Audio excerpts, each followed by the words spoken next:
Muito bem, estamos de volta com Vida e Saúde todo especial. Hoje vamos falar sobre traumas por aqui. Durante toda essa semana Sentimentos, nós abordamos temas importantes sobre saúde mental, saúde emocional. E hoje eu quero ter você bem pertinho de mim. Sabe por quê? Porque a gente vai tratar de um assunto dolorido, de um assunto difícil, mas Deus quer trabalhar em você.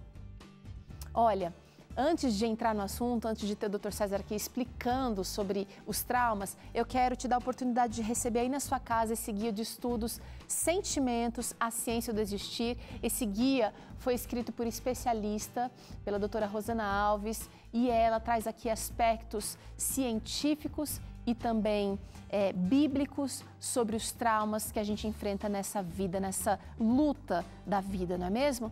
Então liga para cá, 0 operadora 12 21 27 31 21. Você pode usar o WhatsApp, que é fácil também, 12 98244 4449. Aqui nesse guia de estudos você tem um capítulo todinho dedicado aos traumas que passamos nessa vida, né? Então você pode ligar para cá, esse material vai te ajudar a compreender o seu problema e dar um passo adiante para que você consiga prosseguir nessa vida a despeito do que você tenha sofrido, do que tenha sido tão difícil para você.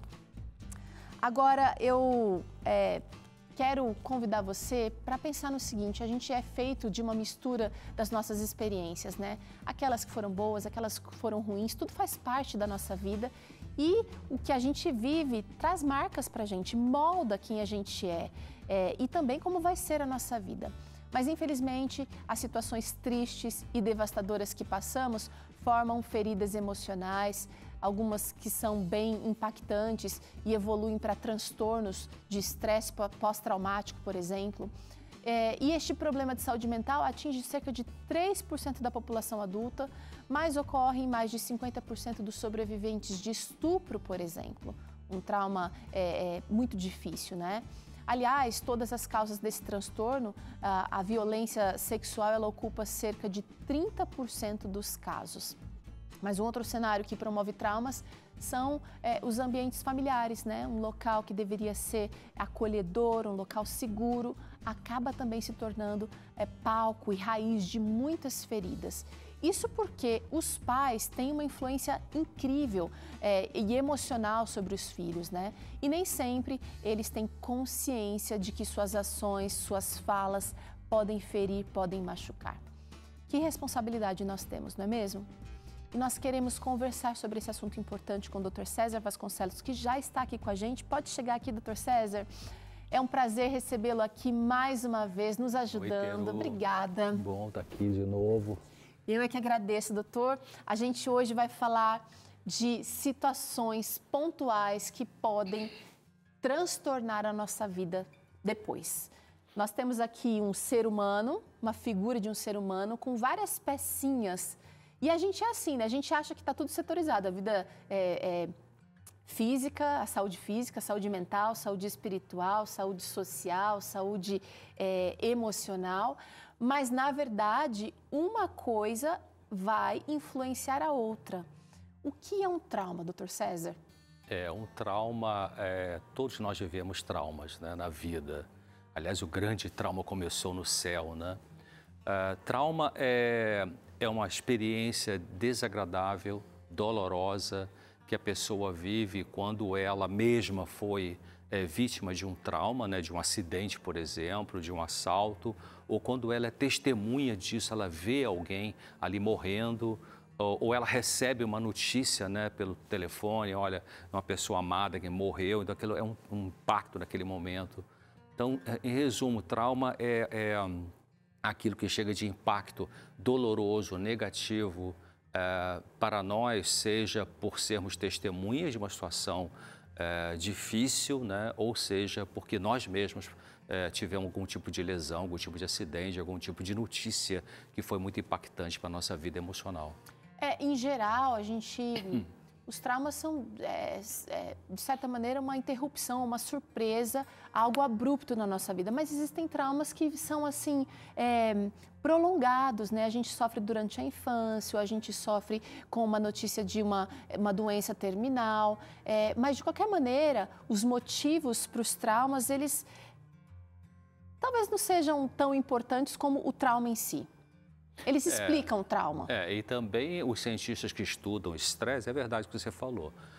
Os cientistas que estudam estresse, né, aí entra o burnout, que é um esgotamento, um tipo de trauma, eles têm verificado de que a resposta melhor em relação à saúde do indivíduo que vive um trauma tem mais que ver com a capacidade desse indivíduo lidar com aquela situação do que com a situação em si. Então, você vai ter pessoas que sofreram trauma, por exemplo, no acidente de trânsito, e algumas que tinham recursos emocionais mais fragilizados e sobreviveu, evidentemente, ela vai ter mais tempo de recuperação porque não sabia lidar bem com as emoções, não sabia lidar bem com as pancadas da vida, e a outra pessoa no mesmo carro, por exemplo, que tem mais recursos interiores, vai lidar melhor com a sequência do trauma, né? Sequência emocional que eu quero dizer. O senhor sempre fala que a diferença de um para o outro é o que a gente faz com aquilo que a gente recebe, né? E tem essa questão que a ciência está tentando entender ainda por que algumas crianças nascem realmente com maior resistência aos traumas, enquanto que o irmãozinho da mesma casa, mesmo pai, mesma mãe, tem uma resistência mais fragilizada, né? Então, isso acontece, essa diferença de indivíduo para indivíduo. Por isso que tem pessoas que têm lutas interiores, emocionais, mais difíceis do que outras pessoas. Bom, é o seguinte, a gente preparou aqui uma dinâmica para falar um pouquinho sobre os traumas que podem ser gerados na relação com os pais. Eu quero trocar de papel aqui, de lugar aqui com o Dr. César. Vamos. A gente vai falar de falas, porque as palavras têm poder, e a gente vai falar de ações aqui e como isso vai deixando marcas na nossa vida. Dr. César, a gente vai trazer aqui alguns gatilhos traumáticos que talvez os pais nos assistindo estejam usando, estejam falando, mas sem ter consciência do impacto gerado nessa pessoa. Os seus filhos são pessoas, não são mini seres humanos, são seres humanos em formação. É importante a gente pensar nisso. A criança não sente, criança não tem problema. Tem sim, né, doutor César? É muito claro, e a gente tem que pensar com o pai e mãe, né? Você que está em casa, tem filho pequeno ainda, ou até já jovenzinho, sabe, a importância do impacto da palavra que você diz. Porque a gente vive mais ou menos no automático, e viver no automático significa que muitas vezes você não está pensando no que você está fazendo, você não está pensando no que você está dizendo para as pessoas, especialmente para as crianças em casa, né? Então, quer dizer, como você disse, as crianças têm sentimentos. As crianças não estão ali todas animadinhas, brincando com Lego, sei lá, com Hot Wheels e alheias tal. ao que está acontecendo. Né? E você sabe em casa, quem tem 2 filhos ou mais, sabe que um está brincando ali, mas você está conversando com o teu marido na cozinha e, pai, o que você disse mesmo? Está captando aquilo ali. Então, cuidado com o impacto que você, com as frases que você diz, com o que você diz para a sua criança, porque o impacto das palavras marca, e marca de uma forma que às vezes é difícil apagar aquilo ali, né? Realmente, você sabe que nós, psiquiatras e psicólogos, atendendo as pessoas adultas no consultório, nós não estamos lidando com a ferida aberta, nós estamos lidando com a cicatriz, com as marcas, que a gente vai falar daqui a pouco sobre isso. Então, aqui a gente vê uma frase, né? Olha só, é um tipo de frase que o pai e mãe nervosos ou impacientes ou que tiveram uma infância também infeliz, né? Mas tem que pensar, olha, você papai, você mamãe, você tem que pensar o seguinte, os seus filhos não têm culpa do que você sofreu no seu passado. Sabe, se cada geração repete sem pensar as coisas negativas que sofreu no passado, é uma escada rolante de dor que nunca para. E são outras circunstâncias, são outras... a gente tem outra bagagem, né, como pais agora. Então, a gente não pode repetir o que você ouviu e causar, olha, um buraco, uma dor. Você está vendo aqui, uma criança está toda colorida, né, agora, com uma mancha escura, uma ferida ali. Você não é bom nisso, você é burro. E a ferida pode ser aberta quando você olha o tipo de frase aqui, né? Uma frase disfuncional ou equivocada. Você, o pai, a mãe, você não é bom nisso, né? Pô, mas sabe, aquela criança pode não ser boa nisso mesmo, mas pode ser boa em outra coisa, então fica depreciando a criança. E outra coisa importante também sobre trauma infantil, né? Ter é que, na verdade, a maior parte dos sofrimentos emocionais na vida adulta, pânico, tristeza, anorexia nervosa, dependência química, fobia social, não é que houve um trauma na infância, é uma sequência de conduta do pai e da mãe ao longo dos anos que é mais negativa do que positiva. É isso que vai marcando negativamente a mentalidade da criança. Então, vamos ver uma outra frase. Olha só, também, né? Olha Você só trouxe desgraça para a minha vida, olha só. Sabe, eu já atendi pessoas, né, que a mãe dizia isso, né, o pai dizia isso. Eu trouxe esse problema para a minha vida aqui. Quer dizer, que peso, né, uma frase dessa na cabecinha de uma criança, né? A criança começa a se sentir um zero à esquerda, então não merecia viver. Outra aqui, pare de chorar, isso é besteira. Cara, você deu colo para a criança? Você escutou o que a criança está sentindo? Você deixou ela falar? Não, eu não tenho tempo, eu tenho... Então, para de... Né? É uma atitude grave aqui, uma né, dor Peru? calada, gente. Outra aqui, olha só, outro tipo de atitude com as crianças em casa. Você é um burro, você é uma burra, eu já falei 1000 vezes com você. Isso vai entrando na criança de uma maneira, porque, queridos, em casa, olha, as crianças são literais. O que é ser literal? O que você diz para a criança, ela pega ao pé da letra. Ela não sabe, ela vai aprender a analisar isso aí mais adiante, mas quando é pequenininha, ela pega ao pé da letra, né? Então, outra frase aqui, você não faz nada direito. Eu pergunto assim, se você, papai e mamãe, usa essas frases aqui, pergunta para você mesmo se você encaixa nisso aqui, não é? Então, lembra o seguinte, perdoe sua infância, não deixe que os seus traumas da infância perturbem as suas crianças hoje em dia, controlando o seu pensamento, sua emoção e... perpetuando, né, uma coisa que foi ruim e difícil para você, agora com seus filhos, com a sua geração. Agora eu vou inverter com o Dr. César. Vem para cá, Dr. César, porque a gente vai falar de ações. Então, as palavras têm poder. Então, se você tem usado palavras negativas aí, se você tem falado na raiva, talvez a gente tenha raiva porque foi abandonado por um cônjuge, porque a vida foi difícil para a gente, e a gente acaba descontando nas crianças sem se dar conta do estrago que a gente está fazendo.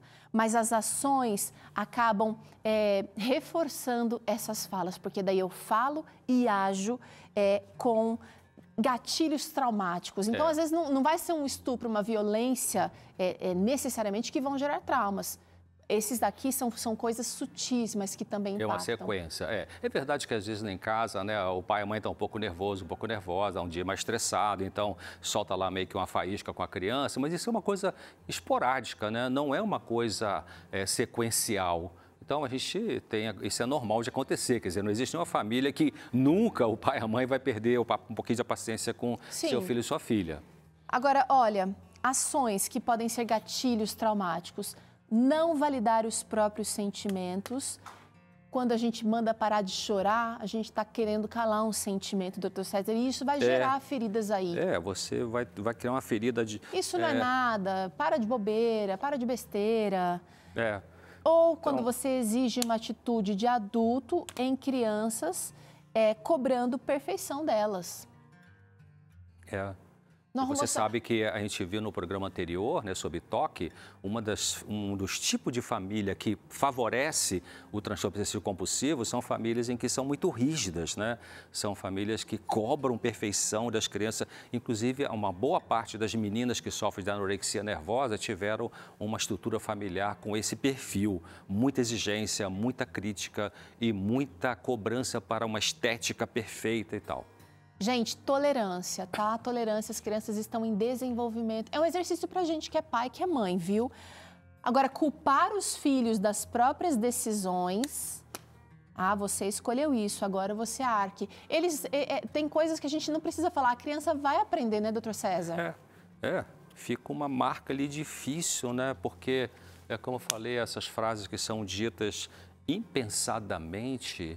na criança tem um impacto que marca, vai criando a autoestima negativa, a sensação de desvalor e lá na vida da frente vai ter repercussão. Olha essa outra ação aqui, gente, que pode gerar trauma. Não dar atenção, parece bobeira.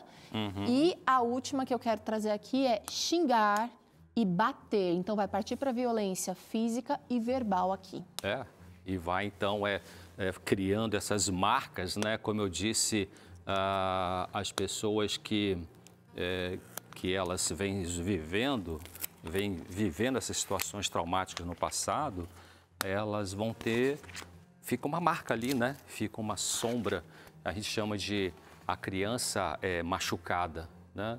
Então, a gente, na vida adulta, a gente vai aprendendo a ter o chamado self-social. O self-social é esse eu que a gente vive no dia a dia. Mas atrás tem a criança machucada, que pode ser mais ou menos machucada em função daquilo que a gente viu ali, de como foi essa história infantil. O que eu achei interessante nessa ilustração aqui é que a gente tem traumas pontuais, sim, mas à medida que a gente vai crescendo, a gente para de ser literal e as coisas começam a ficar mais mescladas na nossa vida. Por isso que a gente, às vezes, não consegue enfrentar um trabalho diferente ou buscar perseguir novos sonhos, porque a gente tem bloqueios, ou seja, essas feridas que foram até cicatrizadas, mas que por dentro estão ali encapsuladas problemas ou situações que não foram digeridas.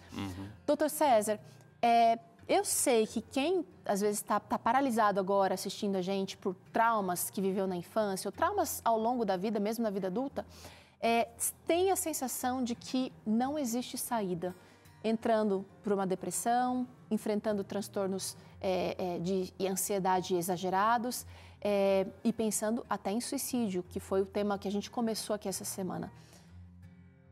Como dar esse primeiro passo para curar, perdoar? O primeiro passo é a pessoa tomar consciência da sua dor. Quer dizer, ela tem que perceber a dor dela. A gente não tem possibilidade de cura se você não percebe a doença, claro. E a pessoa não procura ajuda se não está com uma doença. Então, o sintoma é o alarme dizendo, ei, tem alguma coisa na minha vida que me machucou. Então, o que é que me machucou? É verdade que a cura dói, né? Ir a um atendimento psicológico não é fácil, porque quando você vai trabalhar aquilo que está doído, é difícil encarar a ferida você vai ter que mexer com a sua história e a gente não quer mexer com aquilo que está doendo, a gente quer deixar quietinho ali e usar as defesas para poder sobreviver. Por isso que muitas vezes alguns pacientes, quando entravam no consultório e em alguns dias quem trabalhava, né, a dor, o trauma, a pessoa saía pior do que quando entrava. Por quê? Porque ela não tinha pensado muito bem na expansão ou no significado daquela dor, mas sentou ali para trabalhar, porque quis trabalhar aquela dor para resolver aquela dor e tem solução sim. Então a gente vai futucar a dor, ela dói, né? Mas é a dor da cura, é a dor da resolução, é a dor de encontrar uma saída para aquele sofrimento que estava ali meio que encapsulado já há tantos anos, né? Gente, entrar em contato com tudo isso não é fácil, você precisa de ajuda, você precisa de Deus, certamente. E agora eu quero te dar aqui a oportunidade de começar esse olhar para você e para essa situação que te causou tanta dor, ou para essas situações, mas do jeito certo.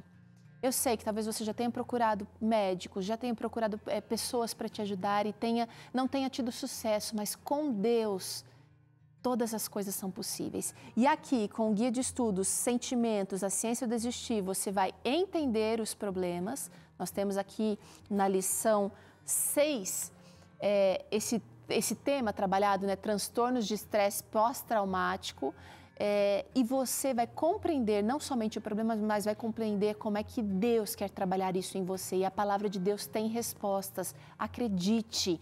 E Deus capacita homens, capacita pessoas maravilhosas para te ajudar a vencer, a ser mais que vencedor. Liga para cá. Pega o telefone e liga para cá, 0 operadora 12 21 27 31 21. E melhor, você pode usar o WhatsApp. O final de semana está chegando aí e o nosso WhatsApp, como você sabe, né, funciona no final de semana, de madrugada. Manda sua mensagem para cá pelo WhatsApp usando o número 12 98244 44 49. Vai chegar aí para você gratuitamente pelos correios e vai ser bênção para você. Agora, o pessoal de casa, doutor César, já começou a identificar traumas que viveu na infância, porque o senhor disse, né, todos nós temos. E no próximo bloco, a gente quer trazer aqui como lidar com esse sofrimento, não é mesmo? Vamos falar sobre isso aí, trazer umas informações. Informações, uma história para te inspirar, para te fazer sentir vontade de trabalhar isso em você. Então, não sai daí não, que a gente volta já com o último episódio do nosso documentário Sobreviver, que vai aprofundar essa conversa aqui sobre traumas.